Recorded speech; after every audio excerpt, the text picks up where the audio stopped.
es teórico de la política y a ello une también su condición de sujeto activo de la política. No sé si atreverme a decir que activista político, pero sí que es una persona muy combativa y que lo que piensa lo lleva también al ámbito ciudadano, ¿no? Dejémoslo ahí, de la participación. Ignacio Sánchez Cuenca yo creo que es conocido de muchos de ustedes, entre otras razones, porque yo diría que es actualmente uno de los analistas del sistema político español más preclaros, que además encuentra eco en medios de comunicación acreditados. Yo veo que últimamente escribes en La Vanguardia, pero muchos de ustedes probablemente le conozcan más por un programa televisivo que a mí me parece admirable, que es El Intermedio, y donde Ignacio es consultor destacado. Y además yo creo que lo hace, lo destaco porque me parece que lo haces muy bien y que el programa está muy bien.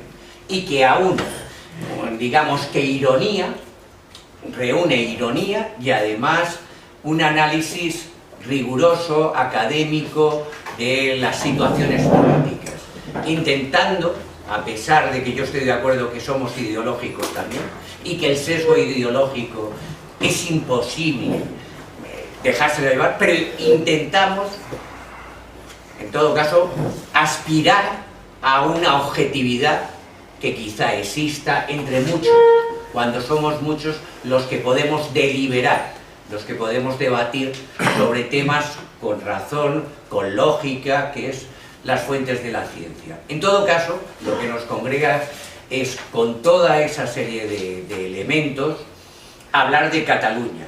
El profesor Ignacio Sánchez Cuenca además ha escrito un texto, yo creo que hace 2 o 3 años ya, sobre la confusión nacional. Un esclarecedor texto donde pone de manifiesto una de las cosas que a mí me parecen más claras, pero que no están claras en la sociedad española, y es que no hay un solo nacionalismo catalán, sino que el nacionalismo catalán existe porque también hay un nacionalismo español. Yo soy más osado y a este segundo nacionalismo yo entendería que es no nacionalismo español, sino españolista, una visión mucho más allá, una visión de nación española de alguna forma excluyente, donde solamente caben los que ellos dicen que caben dentro de la nación española. No caben, indudablemente, los nacionalistas catalanes. Y en esa dialéctica es en la que tenemos, digamos, que el conflicto. Pero para esclarecerlo, están ellos, y no hemos establecido relación de palabra, pero si os parece que hable antes Jaime, como queráis. Lo que sí que os propongo, y esto es, os propongo que hagáis una primera intervención sobre el diagnóstico, cómo hemos llegado hasta aquí, qué es lo que ha pasado, pero no nos remontemos a la marca carolingia, por ejemplo, quiero decir, hay quien la cita, ¿no? No nos remontemos a esto, sino veamos qué es lo que ha pasado en los últimos tiempos que nos ha llevado a poder calificar la situación en Cataluña y quizá con el resto de España de conflicto. Yo no sé si se ha rebajado, además, yo pienso que sí, que se ha rebajado y mucho, pero que las jornadas en torno al 1 de octubre fueron de verdadero conflicto, ¿no? Antes y después. Posteriormente, el conflicto se traduce en problema. Un problema en matemáticas se puede resolver. Y en el ámbito de las ciencias sociales, si se plantea, no encuentra solución, como he dicho antes, pero sí que encuentra respuestas, encuentra salidas. Y eso es lo que os congregaría para la segunda parte. Primera parte, hablar del diagnóstico, y segunda parte, hablar de alternativas o salidas. También, en lo posible, dejemos que luego, después de vuestras palabras, pues intervenga el público. Como un 10 minutos, un cuarto de hora, si te parece, como comentamos, pues para hacer ese primer diagnóstico, que sé que es complicado, exige mucha síntesis. Bueno, pues gracias por la invitación. No me ha nombrado Ferran Mascarell, sino tú, o sea, no vengo en nombre del gobierno. Bueno, ya empiezo mal.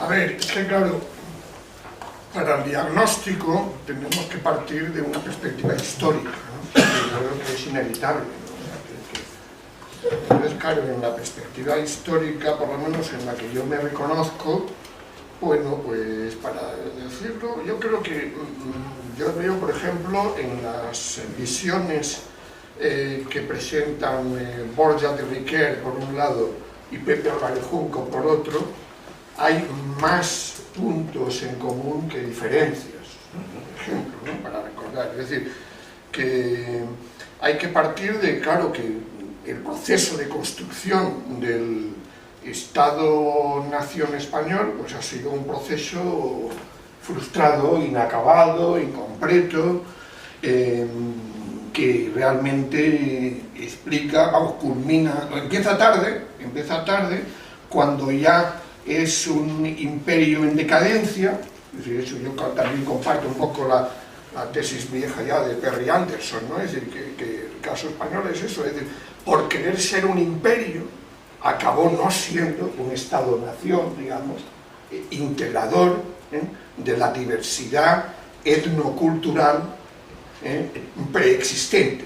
Por cierto, que en esto en las distintas escuelas de nacionalismo yo me sentiría más cercano de Anthony Smith, ¿no? Para entenderlo, ¿no? Una visión que no es primordialista, que no es esencialista, pero que sí tiene en cuenta que evidentemente el nacionalismo es un fenómeno moderno, pero evidentemente hay unas precondiciones que existen antes, ¿no? Entonces, en ese sentido yo diría que claro que el problema que tenemos es que, para no remontarme a la mal llamada Reconquista, ¿no? Pero por lo menos a 1812, ¿no? Pues podemos decir que claro que en 1808, 1812, pues claro, ahí podemos decir que sí, que es un ensayo, un comienzo de un proceso de construcción de un Estado-nación liberal, pero que luego, a lo largo de ese siglo XIX, no acaba conformando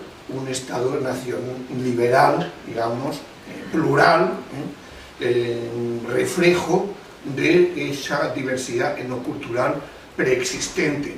La misma guerra llamada posteriormente de la independencia tiene unos rasgos federales, ¿no? Unos rasgos federales evidentes con las juntas, ¿no? Y en cambio lo que vamos luego es que se va aplicando un modelo, digamos, francés sin revolución, es decir, un modelo de jacobinismo sin revolución, con vocación cada vez más centralista, con un peso creciente, por supuesto, de la Iglesia Católica, con el protagonismo de la monarquía, de una monarquía nacional católica conservadora, ¿no? Y en ese marco, con un peso creciente de un liberalismo conservador, ¿no? Asociado a ese nacionalcatolicismo que frustra las cortas experiencias, digamos, democrático-liberales que se dan, ¿no? Por ejemplo, de 1820 a 1823, posteriormente, en 1830, bueno, recientemente se reivindicaba a Torrijos, ¿no? Por ejemplo, un personaje que hay que reconocer, pues fue un intento también interesante en ese sentido. Está la Primera República, por supuesto, es decir, bueno, el 68 que culmina en la Primera República Federal, pero que fracasa también por la respuesta reaccionaria conservadora y ya además la transformación claramente del ejército, de un ejército que en cierto modo jugaba un papel bonapartista anteriormente, a un papel claramente, digamos, a favor de ese proyecto nacional católico, conservador, monárquico, ¿no? Y eso es la restauración, la restauración canovista, ¿no? Y luego está el 98. Entonces, claro, en ese sentido, lo que señalaría es eso, es decir, 1898 es la culminación de ese proceso, digamos, frustrado que empieza en 1808, y lo que, claro, la derrota de Cuba, Filipinas, Puerto Rico, como sabéis, ¿no?, que genera esa crisis de la conciencia nacional española, ¿no?, y explica cómo a partir de ahí los procesos que se estaban dando, ya que estamos hablando de Cataluña, en Cataluña, que era lo que algún historiador ha llamado el doble patriotismo, ¿no? Había un doble patriotismo en el propio en Prat de la Riba, incluso en Cambó, podríamos decir, ¿no?, que Cambó tenía otros rasgos, obviamente, ¿no?, pero hay un doble patriotismo, patria-nación, ¿no?, juegan con esos conceptos los liberales, conservadores, digamos, también catalanes, ¿no?, pero también eso, y paralelamente hay otras corrientes, pero claro, cuando hablemos de nacionalismo catalán hay que hablar en plural también, ¿no? Es decir, no hay un nacionalismo conservador, pero también hay un nacionalismo popular, porque la lengua catalana no la preserva la burguesía catalana, la preserva el pueblo, la preservan los sectores, digamos, menestrales, como se llama allí, ¿no? Entonces, claro, lo que podemos decir es que, claro, a partir de esa crisis de la conciencia nacional española, pues se van transformando lo que eran regionalismos o el propio catalanismo plural que había, se va radicalizando en el sentido objetivo de la palabra, es decir, se va diferenciando, va confrontándose con ese nacionalismo español que ya funciona reactivamente siempre ante el catalanismo, ¿no? Que un catalanismo que también Enrique Ucelay de Dacal tiene un libro reciente, ¿no?, Breve historia del separatismo catalán, con Valentí Almirall, porque Valentí Almirall es de alguna manera el que teoriza más desde un punto de vista una idea que luego hemos podido llamar de un catalanismo que estaría a favor de un federalismo asimétrico, ¿no? Es decir, de un pacto, pero un pacto en el sentido federal, etimológico de la palabra, ¿no?, un pacto entre iguales dentro del Estado español, pero, claro, de tú a tú, ¿no?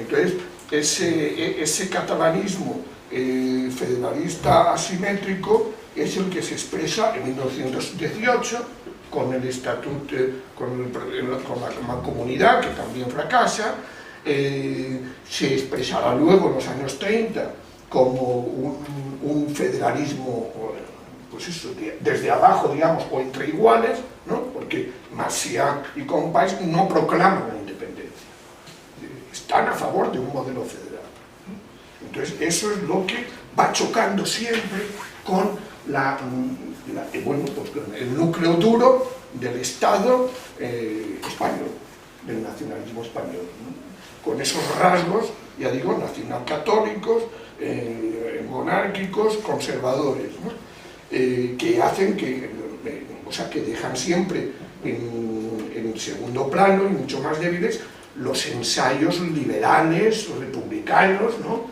y evidentemente está ahí el papel de Azaña, que trata de jugar un papel, digamos, de mediador antes, en vísperas de la proclamación de la República mismo, luego lo intenta después, pero posteriormente también adopta un cambio, una actitud distinta, ¿no? Entonces, claro, bueno, hay la famosa frase, ¿no?, que o sea, este balance tenía que ver, vamos, Alcalá Zamora dijo una frase, ¿no?, con respecto a Cambó, ¿no?, quiso ser, no se puede ser Bismarck en España y Bolívar en Cataluña, ¿no? Esa contradicción que había, pues claro, estalla abiertamente ya en los años 30, cuando ese nuevo ensayo, digamos, de República Federal fracasa, ¿no? Entonces, bueno, para dar un salto rápido, luego llegamos al franquismo, sabemos lo que significa en este sentido, ¿no?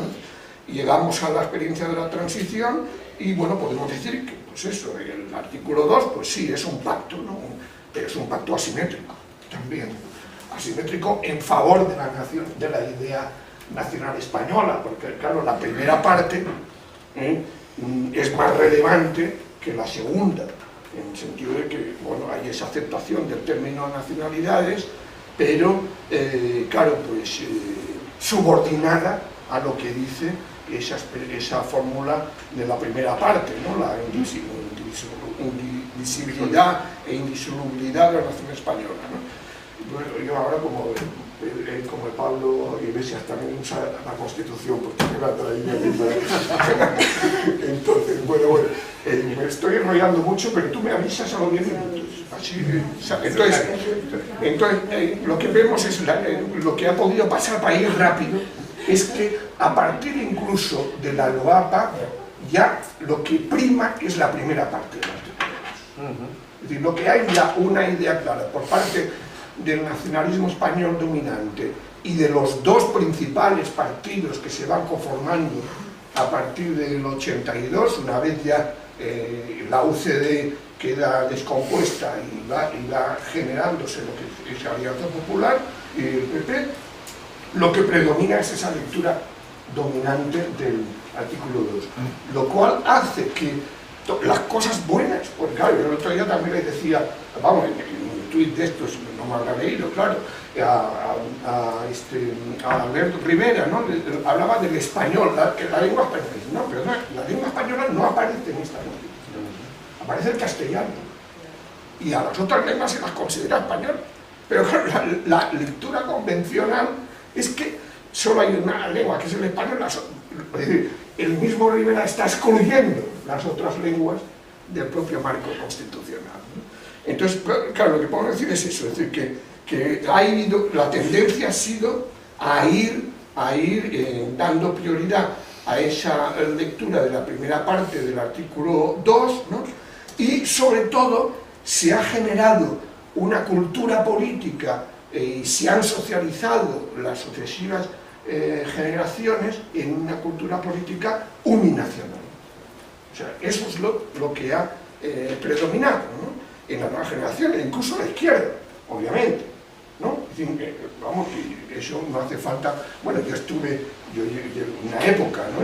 Ya que ahora tengo dimensión activista, yo fui responsable del proyecto federal de Izquierda Unida de 1997 de 1994 a 1997, con Rafael Ribó, con un grupo de trabajo que estaba Miquel Caminal, en fin, gente de la ciencia política también. Bueno, hicimos un documento que era un federalismo plurinacional y solidario, y al final lo rechazaron por mayoría en el Consejo Político Federal, y tuve que dimitir, ¿no? No me obligó nadie a dimitir. Es decir, que en la izquierda se ha dado también ese proceso de socialización política. Entonces, mientras que paralelamente, bueno, para dar un salto, entonces, claro, llegamos así a lo que son ya tendencias en el marco de la Unión Europea, que no la he mencionado todavía, pero claro que es importante, ¿no?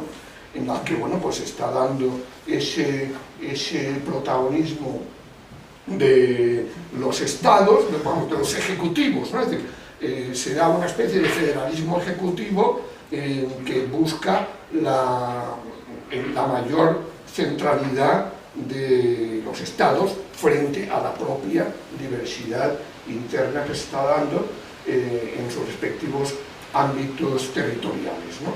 Y entonces aquí se manifiesta más abiertamente con José María Aznar, que por cierto, detrás de este nacionalismo español hay un proyecto muy lamentable. Es decir, por ejemplo, Madrid capital no es hoy lo que era en los años 80 siquiera. Es decir, históricamente Barcelona hasta los 80 tenía más población que Madrid. Es decir, que el proyecto nacionalista español dominante ha ido acompañado de un sistema de organización territorial, no hablemos ya del transporte ferroviario, ¿no? Es decir, del AVE, cómo se monta el AVE y tal y cual, es decir, de la potenciación de Madrid como capital industrial, por supuesto, como ciudad global de las multinacionales, etcétera, etcétera, etcétera, en competición con Barcelona. Eso es evidente, ¿no? Entonces, claro, en ese marco llegamos a la radicalización de esa polarización, digamos, en España-Cataluña, para simplificar. Llegamos al ensayo de Pascual Maragall del Estatut, Y bueno, yo creo que eso ya lo sabéis, es decir, es una experiencia fallida, ¿no? Es decir, primero hay el recorte de un tal Alfonso Guerra, vamos, expresado orgullosamente, cepillado, promovió a Alfonso Guerra, y luego nos olvidemos al propio Artur Mas. El propio Artur Mas con Zapatero también pacta recortes, ¿no? Entonces, claro, llegamos ahí a la sentencia del Tribunal Constitucional por recurso de PP y de distintas comunidades autónomas, ¿no? Y en ese marco, pues claro, lo que hay es una frustración. Es decir, podemos decir, bueno, son 14 artículos los que el Tribunal Constitucional cuestionó, claro, pero que son artículos significativos. Pero cuando estamos hablando de federalismo plurinacional o de cuestión nacional territorial, que a mí me aterroriza hablar solo de cuestión territorial, no, es una cuestión nacional territorial, y el lenguaje es importante. Entonces, claro que cuando hablamos de realidad plurinacional, hablamos de la necesidad de reconocerlo en el plano simbólico, en el plano institucional. ¿Ha habido una descentralización político-administrativa? Sí. ¿Pero eso es federalismo? No. Podemos poner los ejemplos del Senado, podemos poner los ejemplos del Tribunal Constitucional, no obedecen en absoluto a criterios federales. Podemos poner, por supuesto, el ejemplo del artículo 155, porque sí se dice, es el mismo de la Constitución alemana, sí, pero sin un pacto federal previo, vamos, un nuevo federal, tampoco es que el alemán sea ejemplar en este sentido, ¿no? Es decir, pero claro, también está la dimensión simbólica, la dimensión simbólica del reconocimiento de la plurinacionalidad en este tipo de federalismo. España no es Alemania en ese sentido. Entonces, la anomalía española, precisamente frente a la mayoría de los países europeos continentales del oeste, es precisamente porque aquí hay una fractura nacional territorial no resuelta desde la transición. Entonces, en el caso del estatuto podemos decir que ahí lo que hay es una sensación de frustración.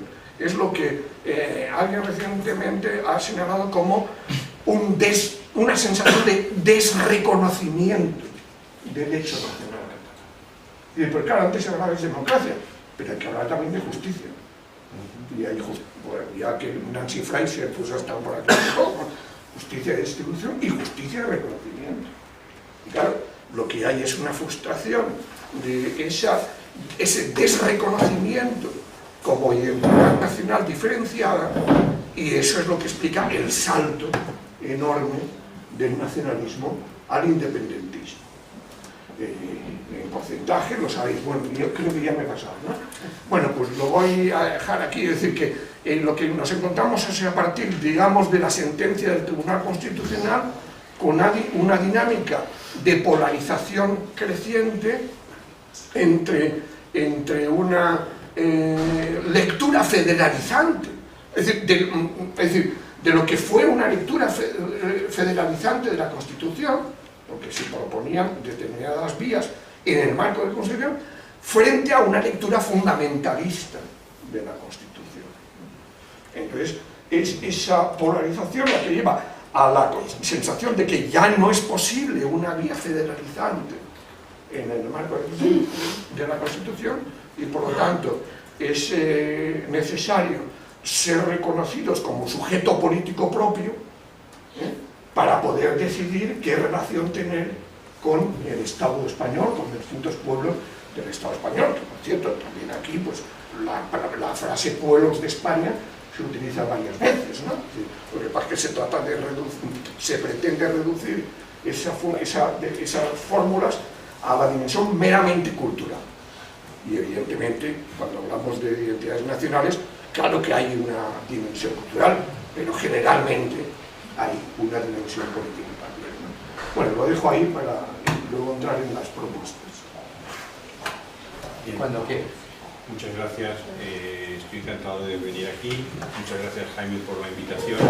Hacía mucho tiempo que no venía a la competición, yo trabajé aquí más de 10 años, pero creo que no caí en el sitio adecuado. Estuve 10 años enseñando estadística, que no era lo más excitante de este mundo, ¿no? Y al final acabé en la Carlos III Y además también muy contento de compartir con Jaime la mesa, porque siempre he tenido una admiración enorme. Vamos al asunto. Bien, este es un asunto que a mí me ha traído muchos disgustos hablar de Cataluña. Mira, yo tengo cierto ánimo polemista y me he visto envuelto en muchas refriegas y bueno, lo he llevado bien, pero con lo de Cataluña no. Con lo de Cataluña, el tipo de insultos, descalificaciones que recibes por desviarte de la línea oficial, eso yo no lo he... Vamos, no soy joven, tampoco soy muy mayor, pero tengo ya una cierta experiencia. Yo nunca había experimentado expresiones de cerrilidad y hostilidad como las que he visto fuera de, vamos, en el territorio en el que me muevo, que es fundamentalmente Madrid, y cuando he viajado por lugares cercanos a Madrid, como con la cuestión catalana, ¿no? Entonces ya voy un poco prevenido porque hay gente que se enfada mucho. Yo supongo que hoy aquí, aunque haya gente que piense de manera muy diferente a las tesis que vamos a defender, algunos podremos dialogar al respecto, ¿no? El problema que yo encuentro es que en muchos foros ya es imposible dicho diálogo, que se parte de unos apriorismos y unos dogmatismos nacionales e ideológicos que impiden cualquier tipo de intercambio de argumentos, y las descalificaciones son brutales. Bien, hecha esta advertencia, voy a empezar un poco donde lo ha dejado Jaime, porque yo además sé mucho menos de historia que él y por lo tanto me viene estupendamente toda la trayectoria histórica que él ha comprimido en 10 minutos. Si tuviéramos que hacer un diagnóstico de lo que lleva pasando en España desde el año 2017 hasta ahora, ¿cómo lo haríamos? ¿Cómo caracterizaríamos lo que está pasando? Yo creo que la inmensa mayoría de los analistas políticos, de los propios políticos, cuando hablan del asunto catalán, lo hacen de manera errada. La gran mayoría de ellos, y lo hemos visto en los debates electorales de estos días,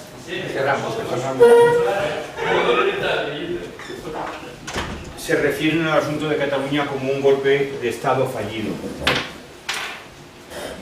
Probablemente los políticos de izquierda no estén de acuerdo con ese diagnóstico, pero no se atreven a cuestionarlo o a negarlo cuando un político de la derecha lo pronuncia en público, ¿no? Esto supone una degradación del debate político en España tremendo, porque evidentemente lo de Cataluña, aun siendo un conflicto muy grave, no fue un golpe de Estado. Un golpe de Estado, cualquier comparativista lo sabe, cualquier persona que estudie conflictos políticos lo sabe, un golpe de Estado supone la toma del poder mediante la fuerza del ejército. Eso es un golpe de Estado. Requiere el uso de la violencia o la amenaza de la violencia. Si se hace a través de las masas, la toma del poder, entonces es una revolución. Si se hace con el ejército, es un golpe de Estado. En Cataluña no hubo ni masas ni ejército. No fue ni una revolución ni un golpe de Estado. Sin embargo, esta cantinela del golpe de Estado es permanente. Y curiosamente, en los primeros meses después de octubre del 17, hasta enero del 18 no empieza a decirse con mayor frecuencia. Pero a partir de enero del 18, yo creo que un poco envalentonados con el discurso del rey Felipe VI el 3 de octubre, se van calentando un poco las palabras y empieza a hablarse de golpe de Estado. Yo tuve un intercambio muy bronco, sobre todo por parte del rival que era Santos Juliá, porque Santos Juliá escribió un artículo en El País diciendo que había habido un golpe de Estado en Cataluña. Y dije, bueno, un historiador no puede decir eso, yo entiendo que lo diga Albert Rivera, pero que lo diga Santos Juliá, ¿cómo hemos podido llegar a esto, no? Y Santos se enfadó muchísimo, yo tenía buena relación con él, pero se enfadó, vamos, me puso a parir, y con ataques personales, ¿no? Y esto no era una cuestión de personas, era una cuestión de discutir sobre conceptos, ¿no? Y creo que no es un golpe de Estado y que mientras en España el relato dominante siga que ha habido un intento de golpe de Estado por parte de los independentistas, no podremos avanzar. Yo creo que es el primer paso para sanar un poco la retórica política, el discurso con el que abordamos estas cuestiones, es abandonar la cuestión del golpe de Estado. Evidentemente no hubo uso de la fuerza ni amenaza de la fuerza en los sucesos de otoño del 2017. Si no fue un golpe, y claramente tampoco fue una revolución, porque no estaban las masas en la calle ocupando los centros del poder político, ¿qué fue? Bueno, pues yo creo que hay un concepto muy sencillo, que es de uso más o menos generalizado, que es que hubo una crisis constitucional. A veces las crisis constitucionales terminan mal, terminan en un enfrentamiento civil y terminan en violencia. Por ejemplo, yo creo que ahora mismo en Venezuela hay una crisis constitucional. Es decir, el desarrollo del régimen chavista llega a un punto en el que la oposición ha roto todas las posibilidades de integración dentro del sistema y ha planteado un poder paralelo, un poder dual dentro del país, y eso es una crisis constitucional. Fueron crisis constitucionales, por ejemplo, también el paso a la Segunda República Española. No se hizo mediante reforma constitucional, se hizo por la vía de los hechos consumados. Eso fue una crisis constitucional sin violencia ninguna, por cierto. Como también fue una crisis constitucional el tránsito de la Cuarta a la Quinta República en Francia. Tampoco se hizo de acuerdo con el modelo constitucional de la Cuarta República. Entonces, crisis constitucionales ha habido muchas en muchos lugares a lo largo del tiempo. Y la que hemos tenido en España en 2017 es una crisis constitucional porque el sistema, las reglas del sistema dejan de ser operativas en una parte importante del territorio como es Cataluña. ¿Y por qué dejan de ser operativas estas reglas? Bueno, en primera, sin remontarnos tan lejos, porque Jaime ya ha hecho la reconstrucción histórica y él ya lo ha mencionado también, pero claramente el precedente es la sentencia constitucional de 2010. La sentencia del Tribunal Constitucional de 2010, que es una sentencia, a mi juicio, muy desgraciada, por la manera en la que está expresada el rechazo a la posibilidad de una España plurinacional. Entonces el Tribunal Constitucional es muy tajante, es excesivamente tajante, dice, como la soberanía es una, de acuerdo con la Constitución, en España solo hay una nación que es la española y la Constitución española no entiende, término literal, de ninguna otra nación que no sea la española. Esta manera de cerrar cualquier posibilidad de reconocimiento plurinacional se basa en una lectura, a mi entender, un tanto primitiva del concepto de soberanía. De hecho, en el voto particular de uno de los magistrados, de Eugenio Gay, él mismo afea a sus colegas que estén utilizando un concepto de soberanía propio del siglo XIX, como si la soberanía a lo largo del siglo XX no hubiera sufrido ningún tipo de transformación. Claro, el Tribunal Constitucional ha sido extremadamente flexible con toda la cesión de soberanía que ha hecho España hacia las instancias europeas.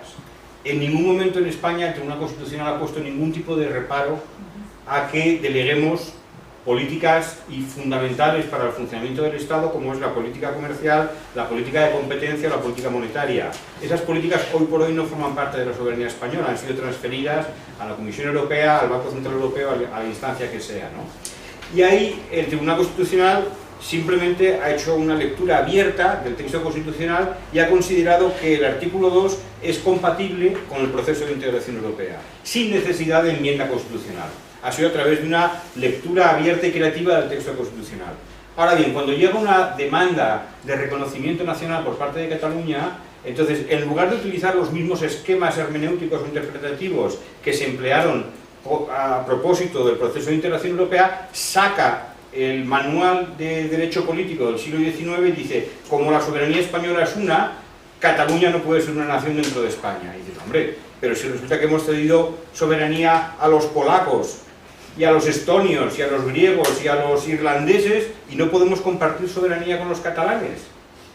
Entonces aquí se produce una inconsistencia bastante elocuente que revela en última instancia que la interpretación que realiza el Tribunal Constitucional del Estatuto Catalán es una interpretación nacionalista española, no es una interpretación jurídica.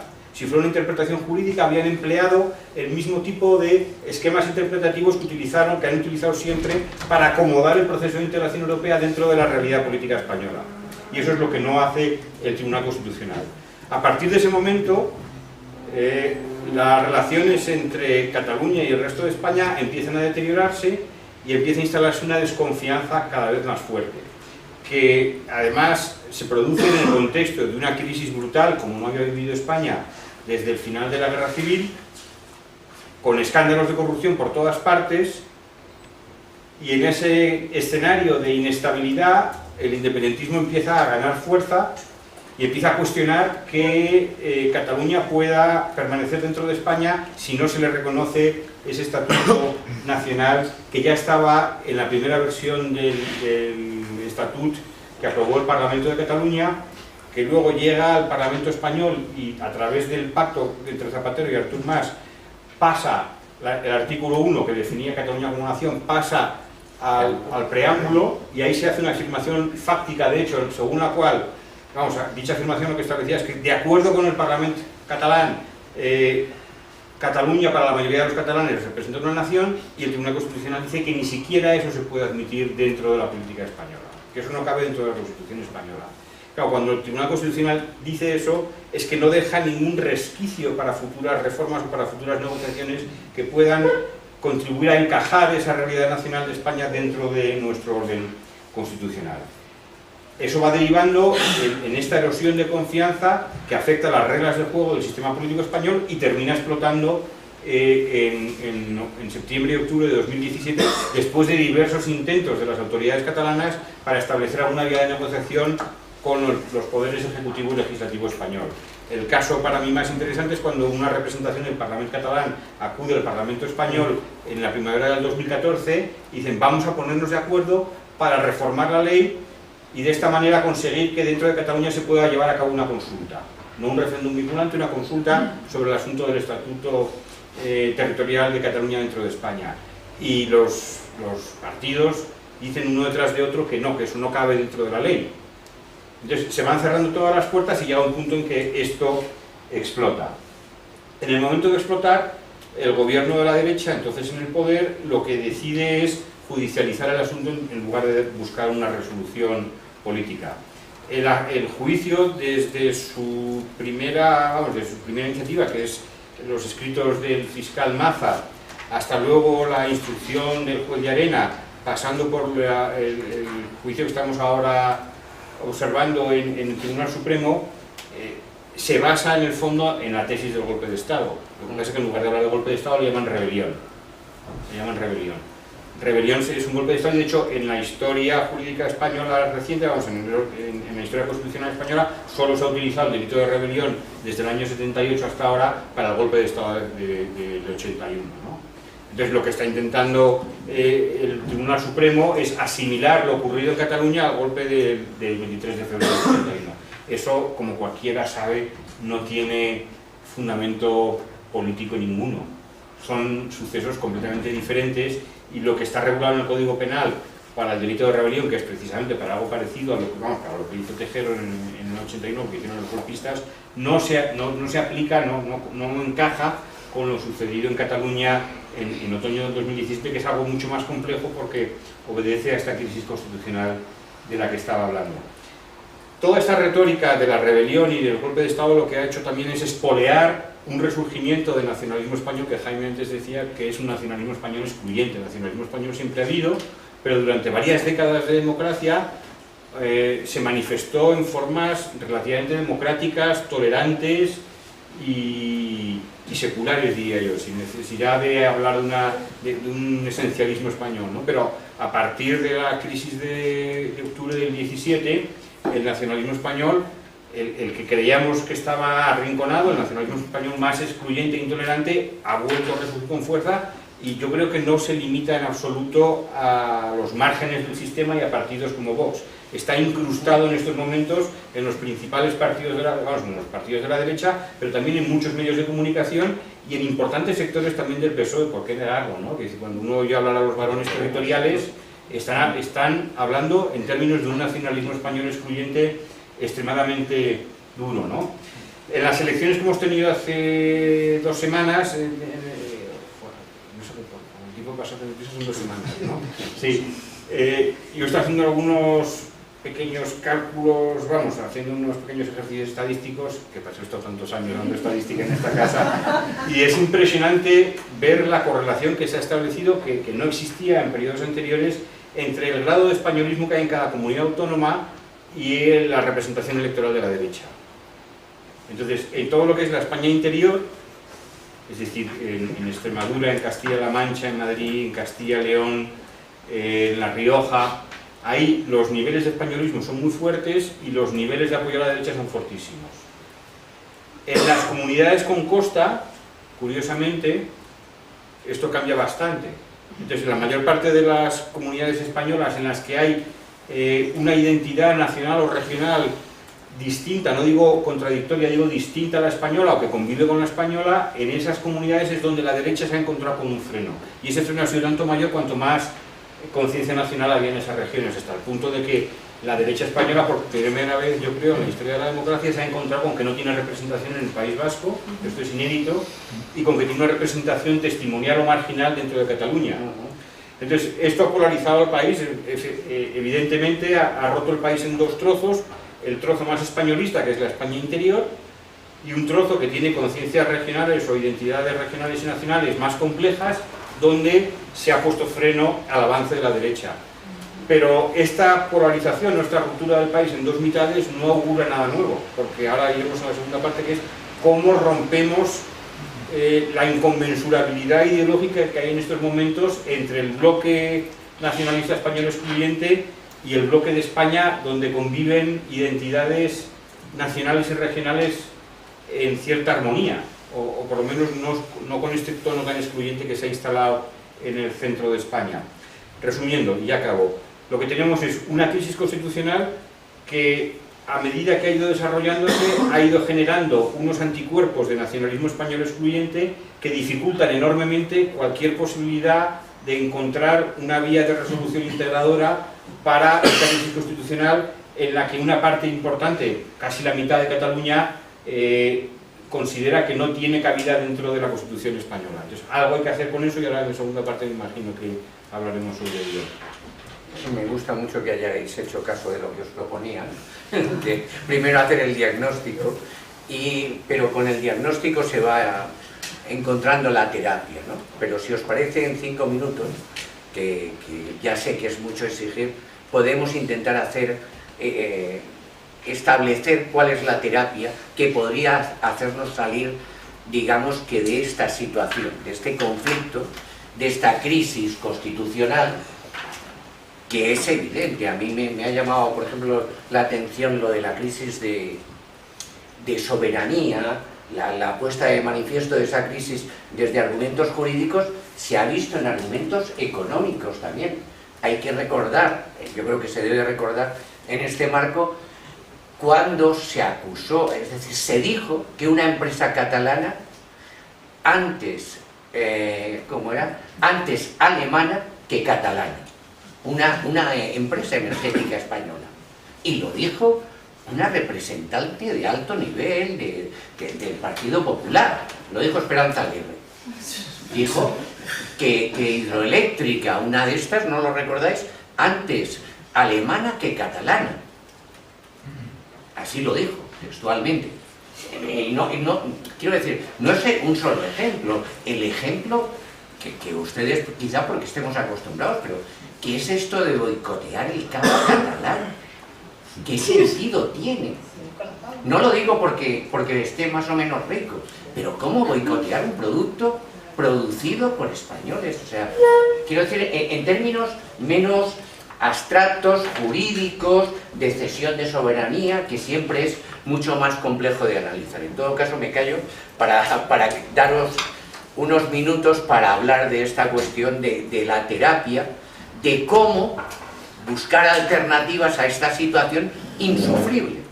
Insufrible, quiero decir, de no poder convivir algunos catalanes en la propia Cataluña. No poder convivir y no poder los catalanes pues, estar bien en el resto de España, andar estigmatizados de algún modo.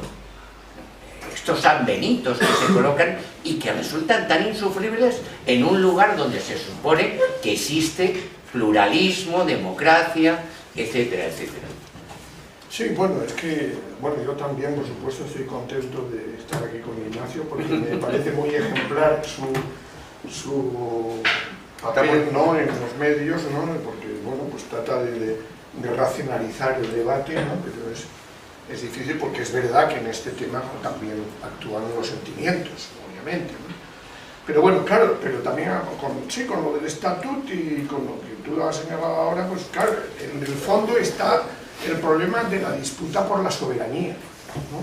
Es decir, que el problema es ese, que nos encontramos en un contexto, claro, la verdad es que no voy, vamos, que me podría enrollar otra vez con el marco, porque claro, estamos con eso, pues los efectos de este capitalismo global, de la crisis de soberanía de los estados-nación, de cómo lo que vemos es una soberanía superestatal que vota todos los días, que es la de la plutocracia, y luego están, pues claro, las soberanías formalmente compartidas en la Unión Europea y demás, ¿no? Entonces, claro, lo lógico sería, pues obviamente, no utilizar ese concepto viejo de soberanía en términos excluyentes, sino hablar, pues eso, de soberanías compartidas, de buscar solidaridad entre los pueblos para, bueno, para que cada pueblo decida lo que cede y lo que preserva, ¿no? Es decir, realmente, es decir, la soberanía en realidad, ya no recuerdo que lo decía, ¿no? Es decir, es tener competencias sobre las competencias, es decir, que un pueblo puede decir lo que cede, si quiere ceder la moneda, vale, pues la cede, pero si no quiere cederla, pues no la cede, ¿no? Es decir, que, no se trata de que, es decir, no confundamos soberanía con autarquía, ¿no? Es decir, nadie piensa en la autarquía, a veces es que un Estado independiente es imposible. No, un Estado independiente obviamente tendrá que ver cómo se inserta en el mercado global o cómo rompe con ese mercado global, pero obviamente no puede pensar en un modelo autárquico, ¿no? Entonces, claro, hablando de terapias en concreto, pues claro, lo que se planteó, es decir, el problema es que lo ideal sería, por supuesto, partir de... Es decir, yo comparto las tesis del derecho a autodeterminación como derecho a remedio. Es decir, no es discutible, es decir, podemos discutir, bueno, además yo no soy de derecho constitucional, podemos discutir si el derecho a autodeterminación es un derecho fundamental, ¿no? Pero lo que es evidente es que ya no se puede decir, como nos repiten sistemáticamente, que es algo solo para los pueblos colonizados, etcétera, etcétera, ¿no? Es decir, porque también nos encontramos con la crisis del Estado-Nación como paradigma, porque cada vez es más evidente la diversidad étnico-cultural de la gran mayoría de los estados, quitando Portugal e Islandia. Es decir, aquí, aparte de esos dos casos, que me digan ahí cuántos países son hoy homogéneos desde el punto de vista cultural, ¿no? Entonces, claro, en ese marco, pues claro, lo lógico sería, en derecho constitucional comparado, pues claro, yo creo que sí, que se podría pensar en un modelo tipo canadiense o tipo escocés. Es decir, para mí el más ideal sería el escocés, porque claro, el canadiense es un proceso muy largo. Es decir, significa primero un pacto, es decir, tendría que haber un pacto entre los parlamentos español y catalán, ¿no? Es decir, porque ni siquiera el canal se dio, porque el parlamento quebec no estuvo de acuerdo con la ley de claridad que se aprobó en el parlamento canadiense, ¿no? Es decir, lo lógico sería buscar un acuerdo entre los parlamentos respectivos para una consulta que, bueno, que en el marco de la Constitución, aplicando el artículo 192, si no recuerdo mal, el artículo sobre el referéndum, la ley orgánica sobre el referéndum, pues se podría permitir que hubiera un referéndum, aunque no fuera vinculante desde el punto de vista legal, como tampoco lo fue el de la OTAN, ¿no? Pero nos mantuvieron en la OTAN con la trampa de las tres premisas estas de no nucleares, no bases y tal, ¿no? Es decir, se podría plantear un referéndum que no fuera vinculante legalmente, fijar los porcentajes, obviamente, que claro, podemos discutir, pero no olvidemos que la Unión Europea con Montenegro planteó que el porcentaje tenía que ser un 50% más uno, o sea, no podía más que el 50%, y luego el 55% de votos a favor de la independencia, ¿no? Bueno, no sé qué. 55% de participación. 55, y 50, y luego con esa exactamente, al revés. Yo sé que Ignacio en el libro tuyo, ¿no?, presentas otra propuesta de un referéndum en el conjunto de estados sobre la reforma territorial, ¿no?, y en función de su resultado, pero bueno, lo explicarás tú, ¿no?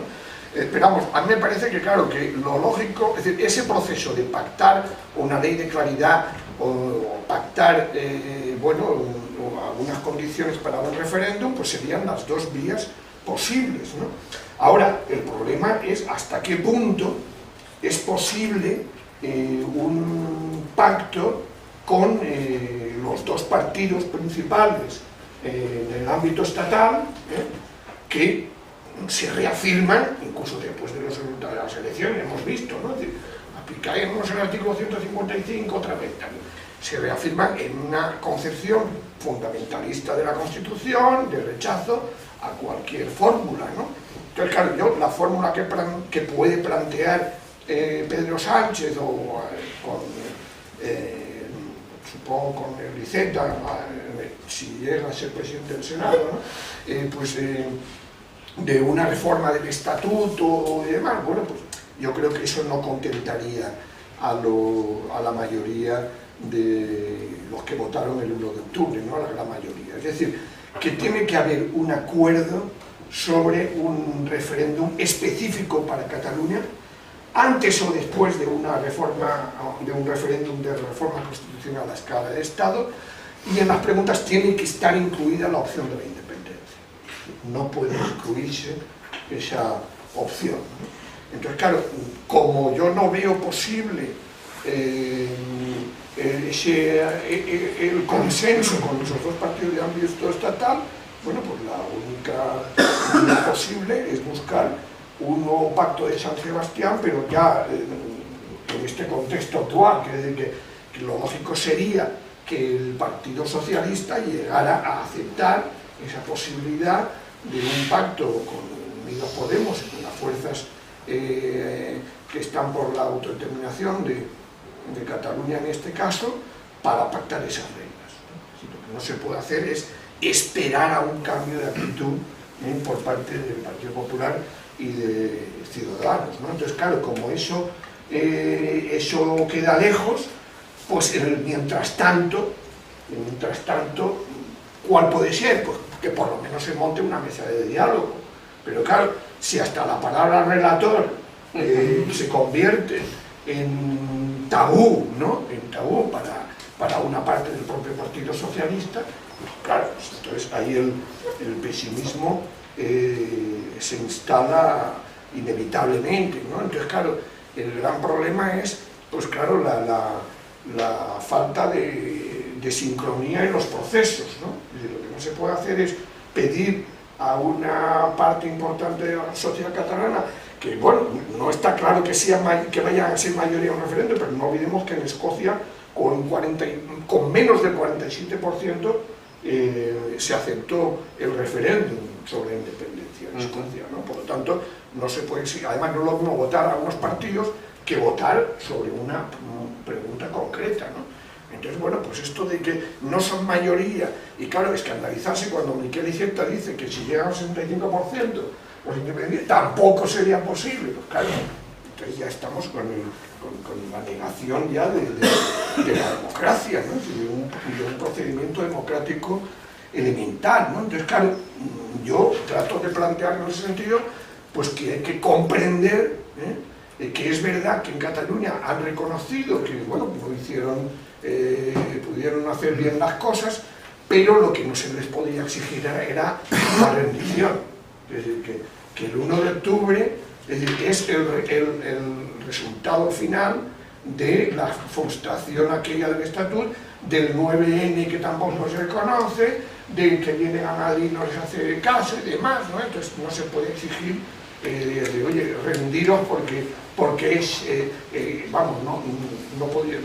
no se podría llamar ilegal, pero lo suspendía el Tribunal Constitucional, ¿no?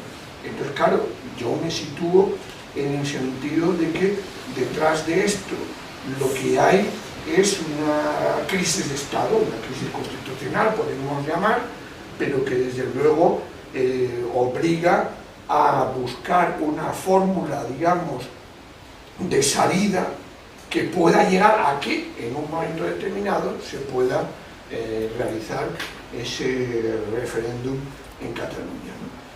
Pero obviamente, claro, es un desideratum, ¿no?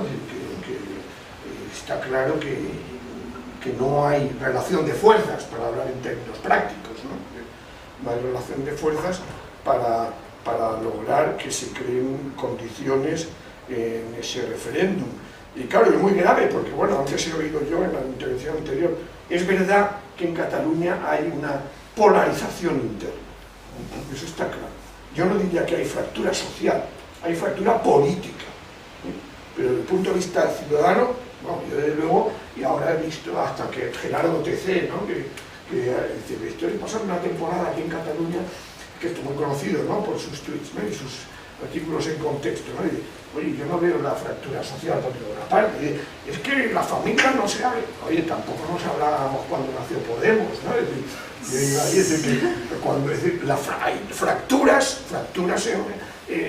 líneas de fractura que dividen a las familias, claro que sí, pero claro, el problema es cuál es es decir, no se trata digamos, de ser equidistante en este sentido, porque claro, hay el sentimiento de agravio, y eso tiene Wim Kinglicka en su momento, aunque no comparto su enfoque, digamos, más de multicultural, liberal, pero decía una cosa muy clara, es decir, cuanto más se tarde en reconocer una identidad nacional minoritaria dentro de un Estado, más pueden crecer dentro de esa identidad nacional minoritaria sentimientos de agravio con rasgos xenófobos. Eso es evidente, porque claro, pues, ese agravio pues al final termina dirigiéndose también al que no piensa como tú, al que no tiene esos sentimientos como tú, ¿no? Entonces claro, eso es lo que, es decir, claro que yo critico las declaraciones de Torra y los artículos y demás, ¿no? Pero claro, en comparación también, también, desde luego, hay que criticar con mayor razón aquellos sentimientos xenófobos de quienes tienen un Estado detrás y tienen la gran mayoría de los medios de comunicación detrás, ¿no? Pero bueno, ya digo, yo no soy constitucionalista, sí sigo pensando que si hubiera voluntad política, hay vías legales a través de esa lectura abierta de la Constitución para permitir ese referéndum, aunque fuera no vinculante, pero cuyo resultado habría que tener en cuenta para una reforma constitucional. Yo la considero previa a un referéndum de reforma constitucional en todo el Estado. Pero bueno, si el proceso fuera a la inversa, ahora el problema es qué propuesta de reforma territorial podría salir de un Parlamento español con esa polarización en torno a esa cuestión, ¿no? Ese es el gran problema, lo dejo ahí. Sí, me parece muy bien que lo dejes ahí, porque no solamente es Jaime Pastor quien hace esta propuesta la viene haciendo una persona ya fallecida, probablemente uno de los mejores constitucionalistas españoles que no se recuerda en estos tiempos, Francisco Rubio Llorente. Él además lo explicaba con vicepresidente del Tribunal Constitucional y uno de los catedráticos de Derecho Constitucional más reconocidos. Escribió bastante sobre esta propuesta de la posibilidad de un referéndum que él veía primero en Cataluña, y en caso de que los catalanes dijesen que no querían estar con el resto de los españoles, ya veríamos el resto de los españoles cómo salir de esa situación, pero no antes una reforma de la Constitución para dar cabida. Confiaba, y yo confío también, lo digo sinceramente, que la mayoría de los catalanes quieren seguir con el resto de los españoles. Querrían. Sobre todo si se les permite decidir sobre su propio futuro, que es lo que parece que sí que es mayoritario. No sé si me he explicado, pero el 80% de los catalanes quieren que se les pida, quieren una consulta sobre esta materia. Lo que yo no sé es si el ámbito jurídico exclusivamente permite esta salida. Hay la dificultad de que articularlo legislativamente no se puede hacer con el consenso de todas las fuerzas políticas actualmente, pero ni siquiera de la izquierda, por así decirlo, gobernante.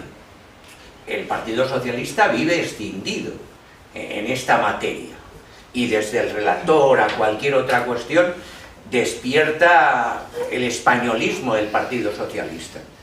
En cualquier caso, tú tienes la palabra para darnos cómo... Sí, no, he olvidado una cosa que es el proceso, ¿no? Es decir, claro, el juicio al proceso, ¿no? Que es una variante, claro, que agrava, digamos, las posibilidades de resolución democrática del conflicto, ¿no? Veamos a ver cuál es la sentencia, ¿no? Pero el hecho del mismo juicio ya pone, enjuiciar, como tú has dicho también, dar solución exclusivamente a través del recurso jurídico, me parece que es muy pobre. Instrumentos tiene la política para salir de esa situación, o tenía. Ahora el juicio ya no se puede interrumpir. Haberlo conducido a esos extremos fue una jugada, desde luego, que nos ha traído a esta situación. Pero me callo. Sí, sí, porque... Durante la campaña electoral procuré seguir con el mayor detalle los debates que se produjeron entre los cabezas de lista en Barcelona. Y hubo varios, hubo uno en La Vanguardia, que organizó el periódico La Vanguardia, y hubo otro en TV3, y a mí me resultaron fascinantes. Desde una perspectiva un poco angélica de la política, yo pensaba, bueno, si cada uno de ellos renunciara solo a un principio, que tampoco es tanto, se abriría un espacio de posibilidad de negociación, ¿no? Entonces, claro, cuando ves a la señora Cayetana Álvarez de Toledo decir que la mera reclamación o la mera demanda de independencia es un atentado contra la democracia, eso ya cierra cualquier posibilidad de apertura negociadora, ¿no? Pero si el Partido Popular reconociera que puede tener sentido que dentro de una sociedad democrática un grupo territorialmente concentrado reclame la independencia y considere que eso no es una ofensa existencial a la supervivencia de la democracia, ya tendríamos mucho ganado, ¿no? Si la señora Arrimadas, en representación de Ciudadanos, reconociera que hay un problema entre Cataluña y España, también tendríamos mucho ganado, porque habría que abordarlo, pero el problema es que Ciudadanos defiende la tesis, a mi juicio, un poco extraña, de que todo el conflicto catalán es un problema entre catalanes y que el resto de España no tenemos nada que ver. Es decir, que es que los catalanes son como son, que no se ponen de acuerdo, y como no se ponen de acuerdo nos molestan al resto de los españoles, ¿no?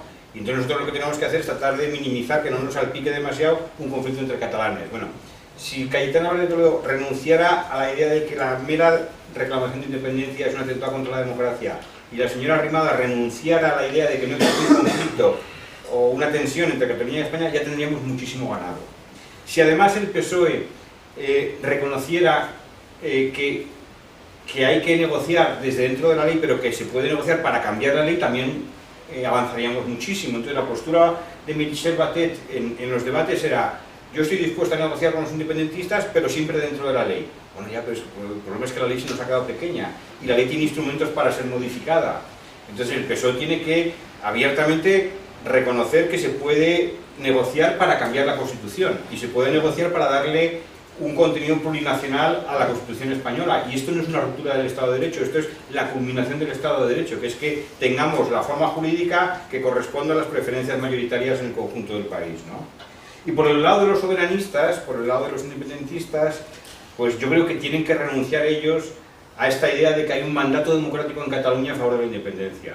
Esto yo creo que esto no tiene tampoco sustento, es decir, el 1 de octubre fue un ensayo de referéndum, pero no fue un referéndum pleno, no tuvo las condiciones que se cabe exigir a un referéndum, ¿no? De hecho, si uno mide el apoyo como porcentaje de la población, no de los votantes, en el referéndum de 2014 y en el referéndum de 2017, pues sale un nivel de apoyo a la independencia catalana del 37% del censo. ¿Eso es suficiente para llevar a cabo una ruptura con España? Yo creo que no. Creo que ahí es donde los independentistas catalanes se embarcan en una aventura para la que no tienen fuerza suficiente y acaban despeñados, ¿no? Ya que, bueno, despeñados acaban sentados en el banquillo del Tribunal Supremo. Entonces, yo creo que también el independentismo tiene que hacer un esfuerzo de realismo y reconocer que no hay un mandato democrático en estos momentos en Cataluña para la independencia de Cataluña.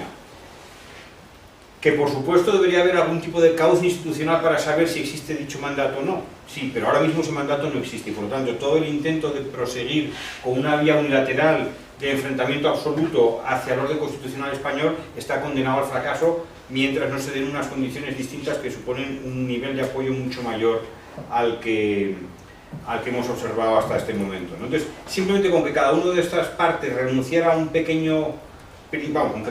principio esencial, pero que al fin y al cabo no es más que un principio, se abriría un espacio de diálogo. Sabemos que la derecha no va a pasar por ahí. Sabemos que en estos momentos la derecha está imbuida de un nacionalismo excluyente muy duro y eso no va a ceder así fácilmente. Entonces podemos pensar de aquí a varias generaciones, pero eso es muy frustrante. Entonces el gran dilema de la política española es cómo rompemos el bloqueo que ejercen los tres partidos de la derecha en estos momentos, Vox, Ciudadanos y Partido Popular. Es decir, si ellos se empeñan en que la Constitución no se cambie, la Constitución no se cambia. Y si ellos se empeñan en que no haya una consulta en Cataluña, no hay consulta en Cataluña. Porque representa la mitad de España. Y ahora mismo el equilibrio entre derecha e izquierda está bastante reñido. Está la izquierda un poco por encima, pero en cualquier momento puede darse la vuelta al asunto, ¿no? Entonces, pensando en términos estratégicos y hablando de la forma más cruda posible, sin ningún tipo de sutilezas ni de necesidad de disfrazar nada, ¿cuál podría ser la opción para las fuerzas progresistas desde la socialdemocracia hasta más a la izquierda, pasando por los nacionalistas y soberanistas? ¿Cuál podría ser la estrategia para romper el bloqueo? A mí solo se me ocurre una, pero sé que es muy difícil verbalizarla porque puede sonar un poco escandalosa. La única manera de romper el bloqueo, de romper el veto, es decirle a la derecha que si no atiende a una reforma constitucional de signo plurinacional, la izquierda va a permitir la independencia de Cataluña, va a permitir el referéndum. Entonces, si el PSOE en algún momento, en alianza con las otras fuerzas, le dijera a la derecha, mira, o os metéis en la reforma constitucional, o si no estáis dispuestos a romper el nudo, entonces lo vamos a hacer nosotros por nuestra cuenta, y lo vamos a hacer permitiendo que en Cataluña se vote de una vez si quieren ser independientes o no. Y el terror que eso produce en la derecha española es tan enorme que ante esa perspectiva no les quedaría más remedio que aceptar la posibilidad de una negociación constitucional. No sé si me he explicado. ¿Eso lo has escrito? No, eso no lo escribo porque no me atrevo a escribirlo. Pero aquí estamos hablando con cierta complicidad y desde un punto de vista puramente estratégico. Es decir, luego esto hay que vestirlo, hay que disfrazarlo, hay que ponerle ropajes políticos para que resulte aceptable. Pero creo que es la única manera. Es decir, la derecha española está enrocada en esa posición, pero lo que más terror tiene es el referéndum en Cataluña. Por lo tanto, como vía intermedia, exijamos a la derecha que participe en la reforma constitucional, porque si no vamos a hacer el referéndum. Es la única vía de salida que se me ocurre a corto plazo. Claro, a largo plazo ya veremos qué pasa, ¿no? Pero a corto plazo es factible. Bueno, yo no creo que en el PSOE se den las condiciones internas para que esa tesis pueda abrirse paso. El PSOE está muy dividido. Yo creo que en la actualidad, como el 60% de los votantes del PSOE, aquí estoy hablando en términos aproximados, defiende tesis de españolismo fuerte, excluyente, y hay un 40% de votantes socialistas que están más a favor de reconocimiento plurinacional y posibilidad de consulta, ¿no? Entonces, con esa distribución interna que es endiablada, pues incluso tras la victoria de Pedro Sánchez yo creo que no tiene fuerza suficiente para imponerse a las baronías que sobreviven en buena medida porque siguen defendiendo este nacionalismo español fuerte, ¿no? Entonces, soy escéptico, pero creo que es la única manera de poder desatascar el bloqueo en el que nos encontramos ahora mismo.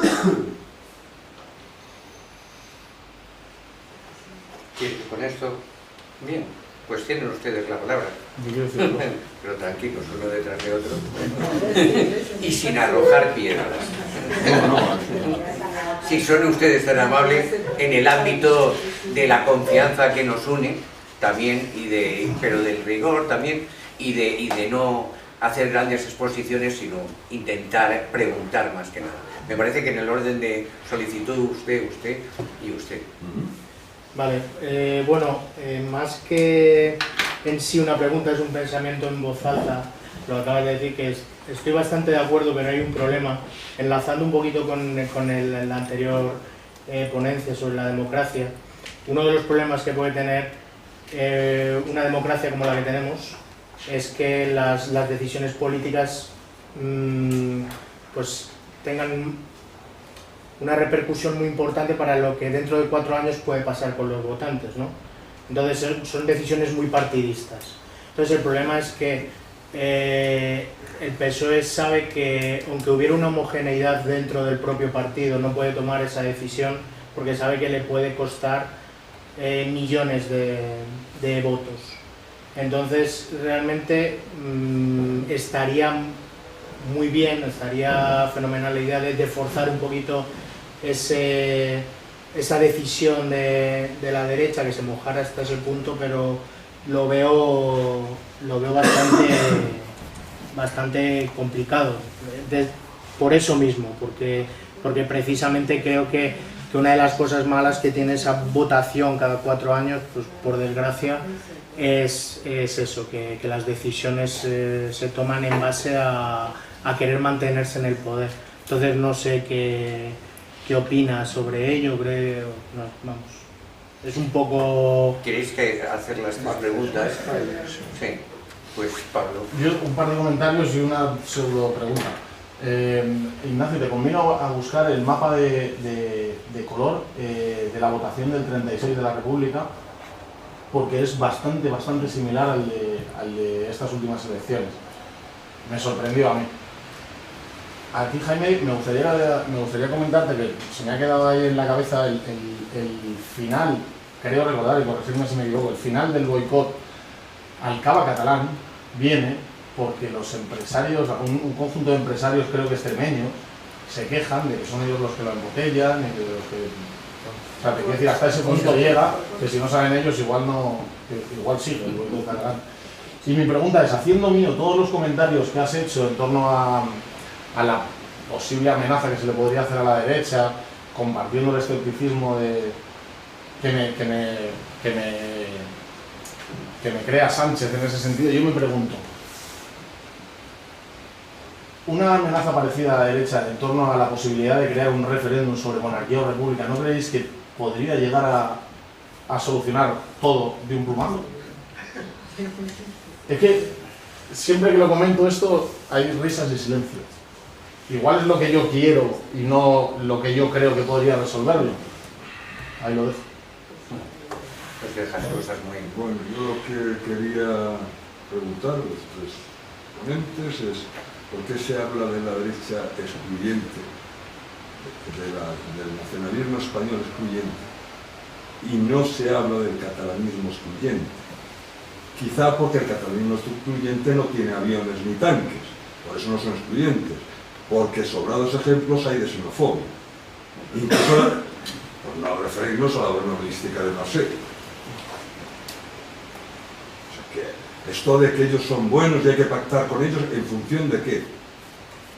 Porque hay que rendirse el Estado ante un grupo nacionalista de tinte fascista, como es el Esquerra Republicana. Porque si nos cogemos la historia de la Esquerra Republicana podemos ver cómo asesinaban los hermanos Badía anarquistas. Yo no entiendo determinados planteamientos como que ellos son un nacionalismo bueno y el español es malo. No, todos los nacionalismos son malos. Y ellos lo que pretenden es una cosa que ha dicho Jaime en un momento determinado, es soberanía, para disponer de ese virreino, reino o región, a su antojo, unos políticos. Y ya está. Ese es mi punto de vista. Yo creo que... Cerramos con esta intervención. Es una pregunta, pero va de la mano de... Tengo varios amigos catalanes que no se conocen entre sí, por eso les doy credibilidad, que dicen que para ellos el gran problema que hay en Cataluña es más bien los extremos. Él dice que hay un 20% en el extremo de los, voy a utilizar españoles catalanes, y otro 20% en el extremo de los catalanes, que sin querer meterme en la terminología, que es la más peligrosa que hay. Él dice que estos sí que son irreconciliables, eso es un poco esa idea del... ¿Ustedes coinciden con esas cifras o simplemente es una simplificación? Y en caso de que coincidan, esas soluciones pueden también dar solución a esa polarización tan extrema, y al final estamos hablando de lo que sería un 40% de la sociedad catalana, si esas cifras tuvieran algo de credibilidad. Bien, ¿quién queréis empezar? Yo sí, si quieres diría una cosa, que a mí me llamó mucho la atención de las declaraciones de Rajoy antes de ser presidente del gobierno, y es que dijo que era muy peligroso reformar el Senado porque era romper el melón. Y en base a no romper el... Abrir el melón, sí, abrir el melón. Y en base a no abrir el melón, estamos acumulando cada vez más problemas. Y alguna vez habrá que plantearse resolver los problemas, ver qué es lo que hay dentro del melón. La caja de Pandora, que es en realidad lo que Rajoy podía pensar, al final contiene la esperanza.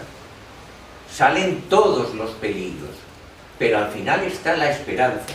Y si no abrimos la Constitución, si no abrimos este sistema político, no nos vamos a poder seguir, porque cada vez es más deficiente, cada vez responde menos a las demandas y necesidades de más españoles, sean nacionalistas buenos o malos.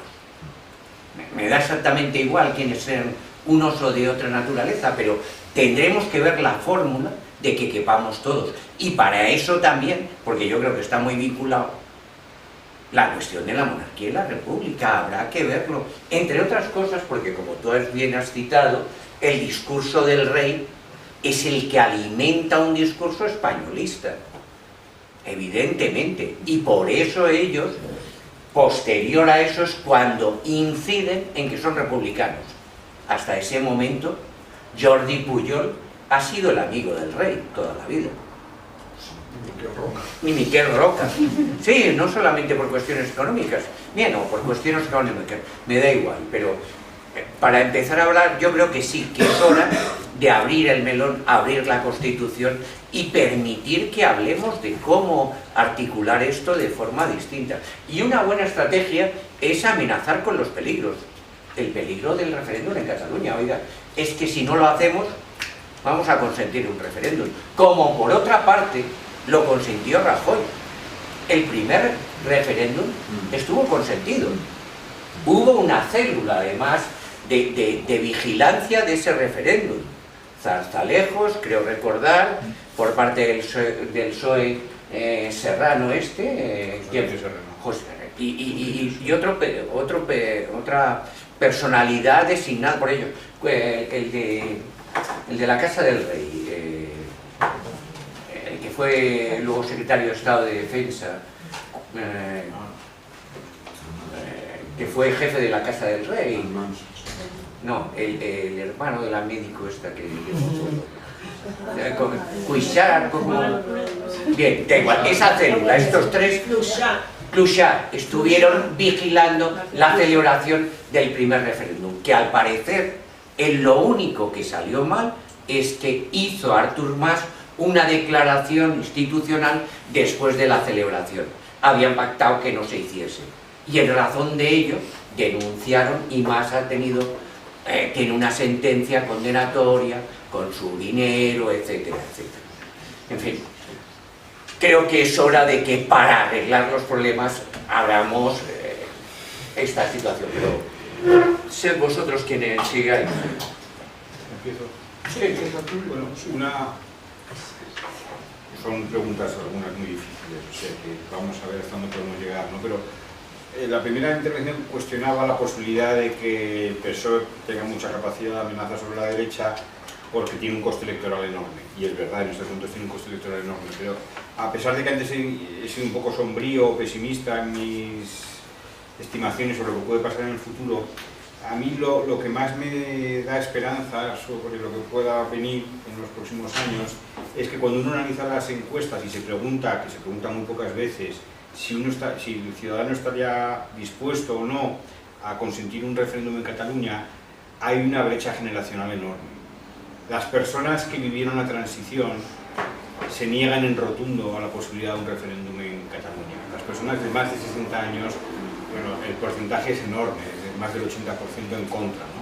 Pero entre las personas de menos de 40 años hay una mayoría a favor ya. Lo que pasa es que España se ha vuelto un país muy mayor y las generaciones más avanzadas tienen un peso demográfico enorme, pero entre la gente más joven, que viven con mucho menos dramatismo el conflicto catalán, entiendo, cuando les plantean la cuestión del referéndum, dicen, bueno, pues puede ser una vía de solución, ¿no? ¿cómo se van a terminar socializando esas personas de menos de 40 años? ¿Terminarán reproduciendo lo que han vivido en sus casas en estos años de nacionalismo más duro, de conflicto entre nacionalismos, o mantendrán esta actitud más aperturista hacia la cuestión nacional? No lo sabemos, pero claramente hay un espacio para que en el futuro podamos ver que la situación se vuelve menos tensa.